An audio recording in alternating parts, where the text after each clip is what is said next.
Yep, we're doing it. Off we go as we embark on our full-time Airstream RV journey.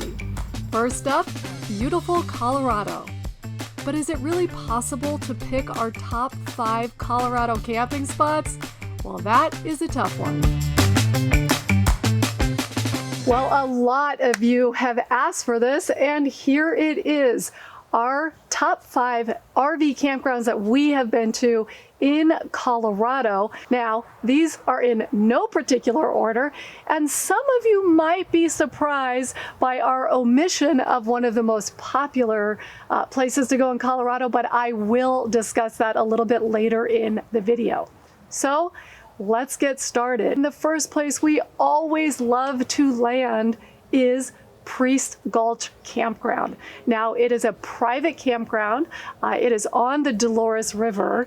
And what I'm going to do in this video is tell you 3 reasons that each of these 5 places have made our list. So, the 3 reasons that we absolutely love Priest Gulch. Number 1, location. It is just beautiful. That area along the Dolores River is just spectacular. If you haven't seen it, I highly recommend going that route. It's just beautiful. So we love the area. We love the campground. It is a lovely private campground that does not feel like a big concrete conglomerate campground. So we just love everything about it. They've got laundry, they've got services, they've got a great little gift store, super nice people. It's packed gravel, so it's easy to get in and out. The sites are level. Anyway, we love the campground. And then the third reason we love it is the nearby hiking. It is just wonderful. You can go way up in the mountains, you can go along the creek, just all kinds of areas that you can literally walk out the campground and go hiking. So those are our reasons for loving Priest Gulch Campground. Now, just so you know, we do have a blog post out on our Colorado camping. I will put the link to that below. So what are we looking for when we go out RVing? Well, we're looking for beauty. We're looking for hiking, we're looking for some fun local spots to hang out in, and some fishing and maybe some meditation spots. And we are finding they are all over the place. It's so exciting. Now, the next campground that we went to was actually a little bit of a surprise to us. It is called Junction Creek Campground. It is a National Forest Service campground. We have certainly come to appreciate the wonderful job that the National Forest Service does with their campgrounds. It is near Durango. Again, we're talking the southwestern part of Colorado. And it's something that had not hit our radar for a few years. We ended up going this year, quite honestly, because we couldn't get a place anywhere else. So we did not have very high expectations. Well, we were blown away. So why did we love this campground? Number 1, super close to Durango, which is a great, quaint little town with all kinds of microbrews. We had a great time there. There's groceries there, everything you need. But you go up that road to Junction Creek, and it feels like in the middle of nowhere. In fact, the very last mile of that road, I will warn you, it's a little rough, it's a little washboardy, but if you go slow and steady, you will certainly get there. Another reason we love the campground is because they do have a variety, and by that I mean some of their sites actually have power, some do not. Some you can reserve, some are first come, first serve. So kind of important to keep that in the mix. When we got our reservation, there were no electric sites available.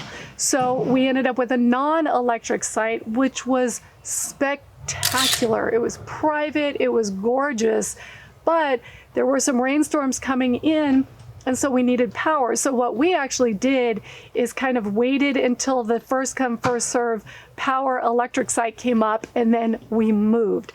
And the host was fantastic about that, very accommodating, and he knew our plan, and it worked out great. That site was equally beautiful. So just be sure to look at the whole campground, see which sites appeal to you as a camper. And the third reason we like it is, again, The hiking, it is just beautiful. It is along a river. It is actually where I believe it's called the Colorado Trail starts. And so there's tons of hiking to do, lots of people around doing it. I will also say they allow you to have off-leash dogs on their trails there, and honestly, best behaved dogs we have ever seen. So that works great for you dog owners, as well as people who don't have dogs. You don't have to worry because the dogs are very, very well behaved every single place we went. Now, it is worth mentioning that Junction Creek is very near Haviland Lake Campground. We've gone there many times over the years, and we really, really like Haviland as well. It was a tough call to pick between those two, but at the end of the day, we ended up putting Junction Creek on, but man, Haviland was a close second in that area. So you should also check that one out. All right, moving on was another surprise for us called West Dolores Campground. And that is again on the Dolores River, and it is another Forest Service campground. Now, what did we like about West Dolores? It was just this beautiful, out of the way, small campground with the nicest host imaginable who would do anything to help us. And we just loved it. It was very quiet. A lot of locals from within an hour of that site choose that site to go to when they just want to get away from it all. So it's quiet, it's remote. Again, hiking nearby, wonderful fishing. One of the things we loved about it is right on the creek, and if you just want to go tuck away and do some fishing or sit on a rock in the middle of the creek and meditate like I did, it's a perfect place for that as well. Next up is Caton Campground. Now that is way up high. I want to say it's at about 11,000 feet elevation. So why did we like this? A couple reasons. One is the elevation. Now, a lot of times Colorado can get hit with some heat waves. We were there during one, and it's wonderful to be able to get up that high. And you also just feel like you are on top of the world when you are up there. Another reason we like it is quite near Telluride, so it's super easy to just go over the pass and you will be in Telluride. Now, it is very small and it is mostly first come, first serve. The sites that are right along the river, I would recommend over the ones that are tucked away and up a little bit. So there are two different loops. I would first try the loop on the river to see if you're able to get a site there. If I recall, some are electric, some are not. I will put an overlay to tell you because I can't quite remember right now off the top of my head. But it is, again, one of those quiet little tucked away, if you want to spend 3 or 4 days just in the middle of nature, that is the place you want to go. Now, this brings me to the one area that is not on our top 5 that most people have, and that is Ouray. Now, I've been told by the locals it is pronounced Ouray, and a lot of people call it Ouray, so I'm not quite sure, but I'm going to stick with Ouray.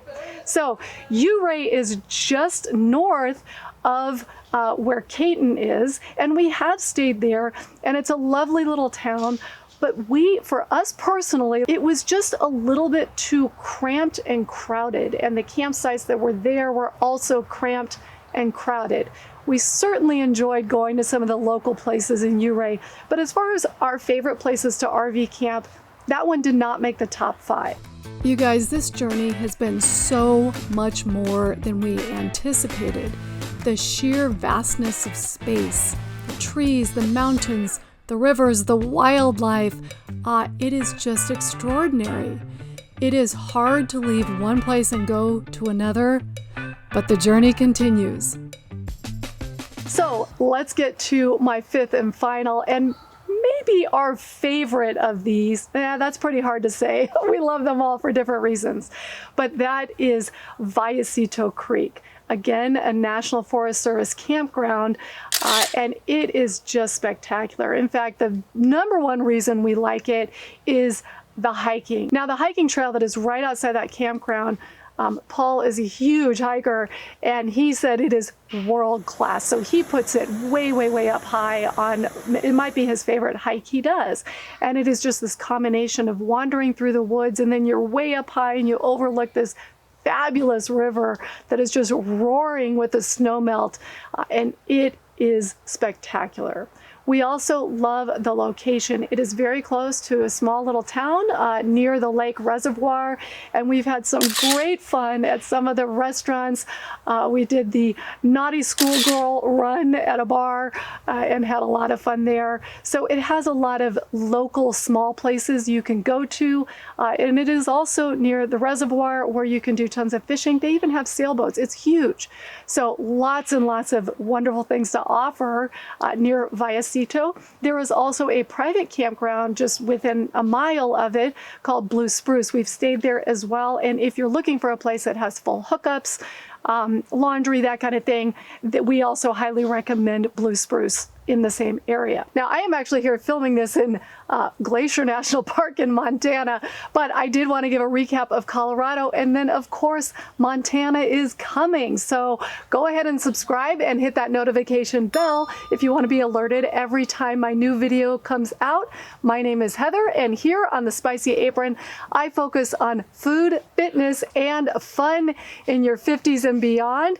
And let's face it, RVing is part of our fun for sure. So that is it for our top 5, but please, please, please comment below with some places you would like to add. We are always looking for new places, and we would love to see your suggestions. Thank you for tuning in to the Spicy Apron, where I focus on food, fitness, and fun after 50, and I will see you next time.